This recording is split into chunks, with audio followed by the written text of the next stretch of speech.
পুনৰবাৰ মোৰ চেনেললৈ আপোনাক স্বাগতম জনাইছোঁ।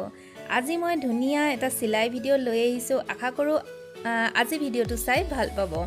এয়া চাওকচোন, মই এখন চাদৰত সাইড পটি কৰি আছোঁ আৰু এই চাদৰখনত ফ্ৰেমটো মই কেনেধৰণে লগাব লাগে সাইডত কৰোঁতে সেয়া মই আপোনালোকক দেখাইছিলোঁ। গতিকে এনেধৰণে কাপোৰখন লগাই পিনে কৰিলে সিলাইটো কৰিবলৈ ভাল হয় আৰু কাপোৰখন ফিট হৈ থাকে। আৰু যদি কাপোৰখন লগাই নকৰে তেতিয়া অকণমান কৰিবলৈ অসুবিধা হয়, হ'লেও কিছু লোকে কৰে, কিন্তু মই কাপোৰখন সাইডত লগাই ল'লেহে কৰিবলৈ সুবিধা পাওঁ।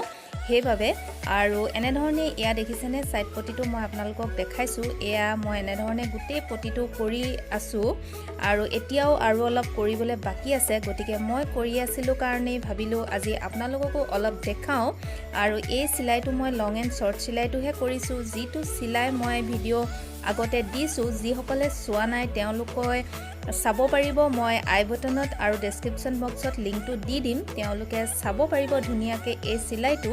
আৰু একেবাৰে সহজ এটা চিলাই। এয়া চাওকচোন, মই এতিয়া কেনেধৰণে কৰিছোঁ আপোনালোকে চাই গৈ থাকিলেই গম পাব আৰু ভিডিঅ'টো শেষলৈকে চাই যাব বুলি মই আশা কৰিলোঁ।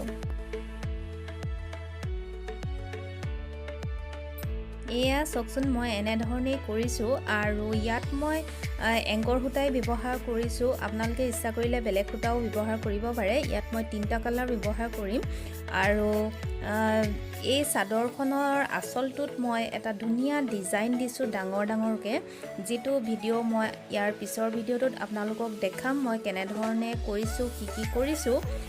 গতিকে আপোনালোকে ভিডিঅ'বোৰ চাই কেনে পায় সেয়াও মোক জনাব। আৰু এই চিলাইটো একেবাৰে সহজ চিলাই আৰু এটা চিলাই সহায়েৰে দেখিছেনে কিমান ধুনীয়াকৈ কৰিব পাৰে। এয়া চাওকচোন, এতিয়া ফুলপা মোৰ হৈ যোৱাৰ পিছত এনেধৰণে মাজৰ অংশখিনি কৰিছোঁ। তাত অকণমান এডাল লাইন দি দিছোঁ যাতে দেখাত আৰু অকণ সুন্দৰ হয়। আৰু এয়া তাৰপিছতে মই এই ওপৰৰখিনিত হালধীয়া ৰংটো কৰি লৈছোঁ আৰু এইখিনি মই সম্পূৰ্ণ এংকৰ সূতাই ব্যৱহাৰ কৰিছোঁ আটাইখিনি কৰিবলৈ। আৰু এনেধৰণেই মই গোটেইখিনি কৰি ল'লোঁ। আৰু এতিয়া এই কৰি লোৱাৰ পিছত তাৰ ভিতৰৰ অংশখিনি মই ৰেড কালাৰটো ব্যৱহাৰ কৰিছোঁ। এনেধৰণেই মই ৰংবোৰ অলপ মিলাই কৰিছোঁ। আপোনালোকে যিকেইটা কালাৰ ভাল পায় তেনেধৰণেই কৰিব পাৰিব। আৰু এয়া চাওকচোন, এনেধৰণেই এটা সাইড পটি আপোনালোকেও ধুনীয়াকৈ কৰিব পাৰিব। মই আজি মাত্ৰ আপোনালোকক অকণমান আভাসহে দিছোঁ। আৰু এনেধৰণেই আপোনালোকেও কৰিব পাৰিব আৰু দেখাত খুব ধুনীয়া হয়। যেতিয়া এটা ধুনীয়াকৈ ছাইডত পটি এটা কৰি দিব তেতিয়া খুব ভাল লাগে দেখিবলৈ। আৰু একেবাৰে সহজ কিছুমান চিলাই সহায়েৰে আপোনালোকে ধুনীয়াকৈ এযোৰ কাপোৰ কৰিব পাৰিব। এয়া চাওকচোন, এতিয়া মই এই হালধীয়া অংশখিনি কৰাৰ পিছত তাৰ ওপৰতো এডাল চিন দি দিছোঁ যাতে দেখাত ধুনীয়া হয়। আৰু এতিয়া মই তললৈ পাতখিনি কৰি লৈছোঁ আৰু এই পাতখিনিত সেউজীয়া ৰংটো ব্যৱহাৰ কৰিছোঁ, কিয়নো পাতত সেউজীয়া ৰং দিলে দেখাত ভাল হয়। আৰু এনেধৰণেই মই গোটেই চাদৰখনৰ সাইড পটিটো কৰিছোঁ। আপোনালোকক কমপ্লিট হোৱাৰ পিছত মই দেখাম।